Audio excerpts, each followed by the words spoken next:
जीवन छोटो छ तर यसभित्र गहिरो अर्थ छ। समय सीमित छ तर सम्भावनाहरू असीमित छन्। हामीमध्ये धेरैलाई के गर्ने के नगर्ने थाहै छैन र यही अनिलले जीवनको महत्त्वपूर्ण पलहरू घुमाइरहेका हुन्छौँ। तर आज म तपाईलाई जीवनमा गर्नै पर्ने 3 कुराहरूको बारेमा भन्न चाहन्छु जुन हरेक मानिसले अपनाउनु पर्छ।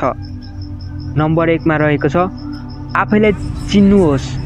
हामी अरूको बारेमा धेरै जान्न चाहन्छौँ। उनीहरू के गर्छन्, कस्तो देखिन्छ, कति सफल छन्, तर आफूभित्रको आवाज सुन्ने प्रयास गर्छौँ त? जब हामीले आफैलाई चिन्यौँ तब मात्र हामीले संसारलाई बदल्ने यात्रा सुरु गर्न सक्छौँ। दोस्रो नम्बरमा रहेको छ डरलाई जित्नुहोस्। डर सबैमा हुन्छ। कसैलाई सफलताको डर, कसैलाई समाजको, कसैलाई त आफन्तले नबुझ्लान् भन्ने डर।